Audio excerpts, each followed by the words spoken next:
Hi, it's me Jeff and welcome to our channel. So for today's video, we're here pa lang ngayon sa Kuwait City. Field tour kami kaibigan. Maraming puntahan ngayon. First is itong Kuwait Towers, then followed by sa buggy ride, tapos ating Sara Farm. Kasama kayo, we'll go for maghapong galaan. Let's go!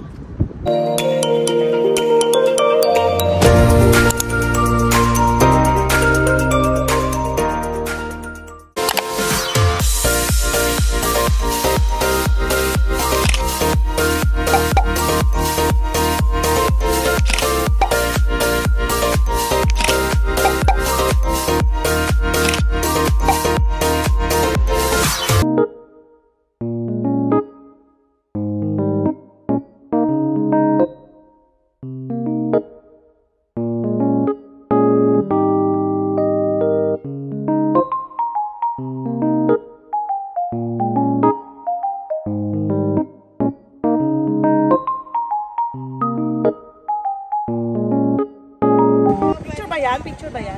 And so ngayon, going doon na yung mga pasero natin. Here sa Kuwait Towers tayo first nating pit stop. Yeah, so here in Kuwait Towers. So ito na ating mga pasahero sa ating field trip. Going down tayo here.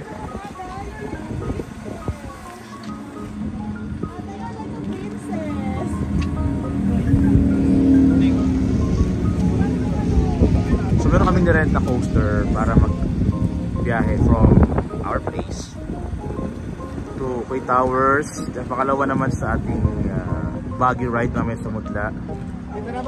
Then pakatlo sa ating Wafra, Sara Farm.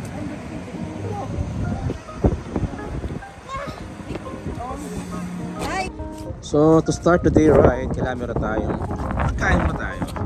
So meron tayo rito, ano to, pansit? Magkano? Oo nga pala. From Bicol. Magkano siya? Half KD lang to. Hindi kasi may ano siya. Ayun, sarap naman ito. So ito ang ating energizer for this day. So ito yung ating Kuwait Towers. Overlook kita ng Kuwait Towers here. Ito ay sponsor ni Madam Maya. Yeah. So kaya tayo dito. Ay, hello!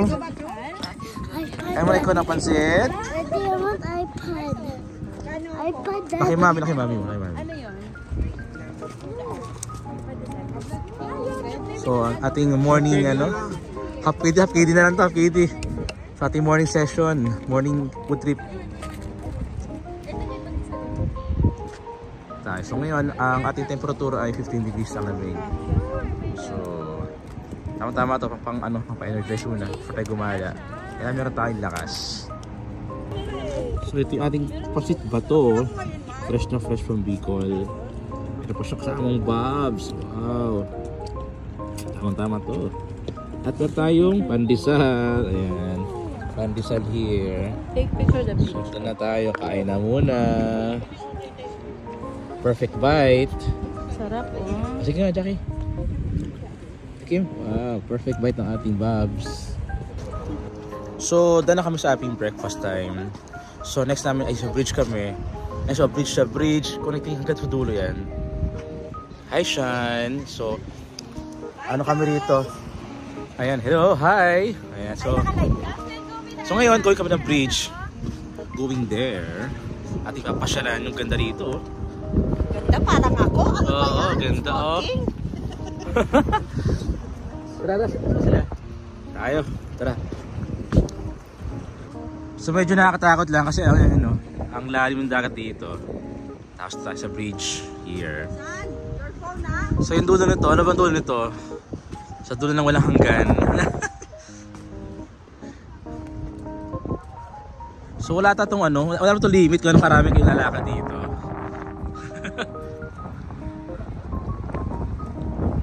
So mahangin pa. Oh, dali. Iyon. So scary. Scary.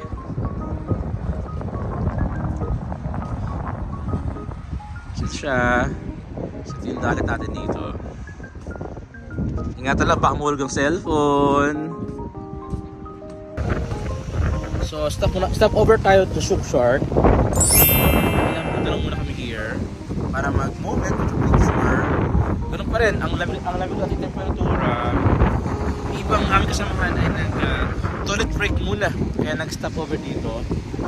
From here, ayan o, kita yung Jabera Bridge. Ayan, bridge. Hindi siya ganang kita, no? Pero dyan na kami punta mamaya para sa ating trail going sa Mutla. And tabing dagat pa rin kami. Ayan, napaka-relaxing here.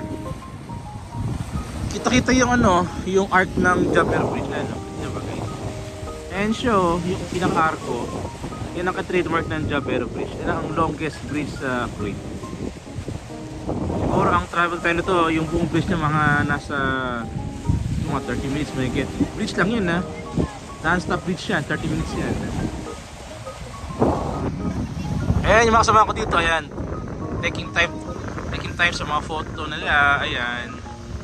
Even if taas ng araw, malamig. It's 16 degrees ngayong umagang to. Ka-ideal na gumalaga na kasi walang pawis. Lamig eh. Basta iba mo yung lamig. Kahit taas ng araw, okay lang kasi mag-ilaw dito. Ganda rin kasi siya, ang ganda ng place. Pwede ka mag-selfie, relaxation, kung family. Pwede rin mag-scooter dito, kung mag-scooter. Ayan. Pwede ka rin mag-jogging, mag-walking dito. At saka nilang parking space, napakaluwag. Ayan o. Pag nag-open yung mall po yan yung part na yan, mall siya. Shook Shark. So pag nag-open yan ng mga 11 o'clock, gala time na rin. So ito tayo sa sa mga highlights ng Shook Shark, mga yate. Halintulad din siya ng Alkut. Ayan o. Dito kasi yung mga yate dito overlooking ng city. Ayan siya. Mga yate rito.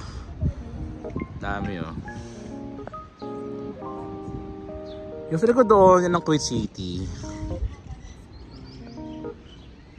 So, ito pa kami, ito moment time.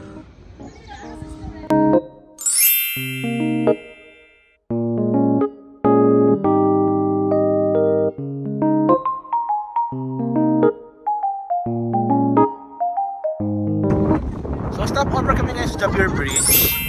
Sa aming likod, ayan, so hindi na kasi pwede mag-stop sa gitna. So we need to go sa gilid. Ayan. So stop over muna kami here. Kami shuttle dito. Ayan. Ito picture na rin mga kabataan dito. Para kumbaga paliwanag pa, taking time para mag-photo dito. So tambay-tambay muna dito. Rest muna kami for mga 10 minutes. Kasi yung aming mga tuot ay namintig na sa ako po sa shuttle. Tigil tayo. Pahinga na rito, kwentuhan. Pila-pila talaga isa-isa. Talaga tayo. Isa-isa. A few moments later. So to continue yung ating field trip for today, we're here ngayon sa Mutla para sa ating buggy ride. Here na kami ngayon dito sa ating mga ATV dito. So we gonna ride here. Pumarkada kami dito. So ang kanilang rent pala dito is 5 dinar for 1 hour na trip na yon. So ikaw nang bahala. Mag-room around ka doon. Saan tayo? One passenger per ride. So siguro yung bata, ito parang dalawa. Siguro drop, pwede rin dalawa rito. Pero yung bata, mga maliliit, pwede kalungin. So ito na kami.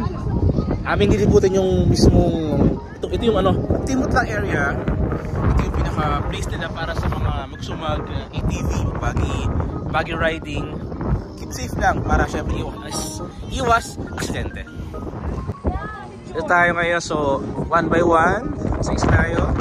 Mag-ride tayo sa ating all-terrain vehicle. Yun. Vroom vroom. Ayan.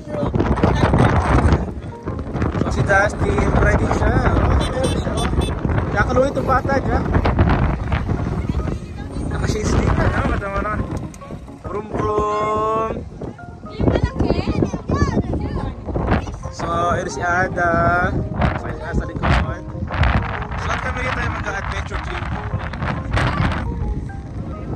Lakas ng hangin guys. So, kailangan talaga naka-shades ka dito. Di ba hindi kasi ano, malikabok. Parang siya, ma-sunstorm. Para ating nagpapado. Next tayo dito. Ito na. Ito magiging rides natin. No? So ano na kami. Ito na. Napakalamig. Getting ready na kami lahat dito. So kami lahat ay ready na sa aming ride of our life.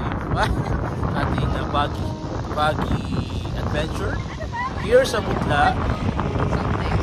Pero wala pa kasi yung out ng aming ano. Kaya kami nandito dito. So una to, tatabi, yan. Yan, so tatabi ko rin dito. Lakas ng hangin, no?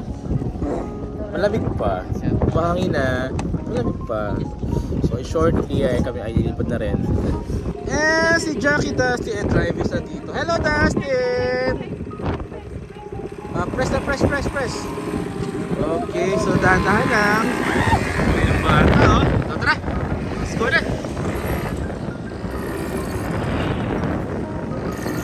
Okay. Sabay tayo dito. Up.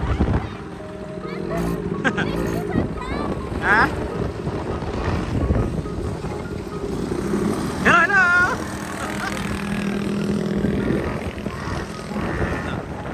Si Cecil, saka si Odin.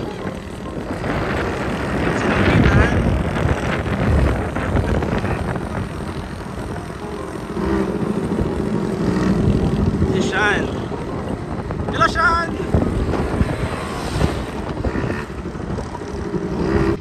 So ngayon, we are in the middle of the desert para sa ating ride ng ating ATV.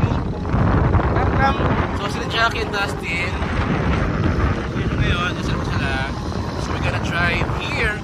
We're given 1 hour para mag-tour sa place. So tara, samahan nyo kami. Ating lumitin yung pinaka-location dito.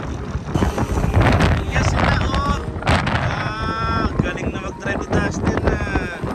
Perfect!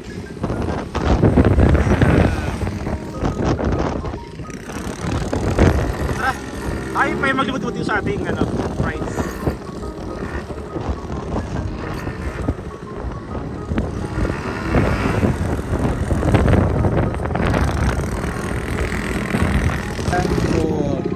Halfway mark tayo natin pag-ride here sa ating ATV buggy ride here in Mutla. Enjoy! Saan ko sila nakatakot, pero pag nagamay mo na yung ride mo, nagamay na para lang ang dialaro dito. Maganda pag may bata kasi pwede isa kayo sa harap and totally mag-enjoy talaga yung mga ating mga kabataan at yung mga young adults like us. So ngayon, kami naman ni Dustin magkasama sa ATV. So from Jackie, lipat si Dustin sa akin. Paano naman daw magmaneho kasama yung bata. So tara, ating pang ipasyal yung bata. Gusto nyo mga mabilis ayaw nyo mga mabagal. So tara, let's go pa sa ating trip sa Mutla. Okay, so tara, Dustin, hawa!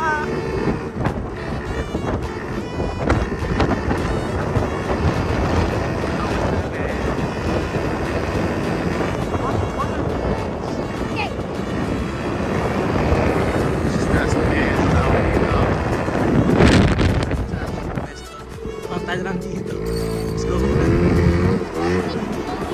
Okay. That's that. And tapos yung ating ride sa ating kapitong. So, gonna take mo na lunch. Pagod siya yung bata. Kasi nakapag-ride siya. Yung mga part na siyempre nagmalaw ko nung 18. Para masanay din siya.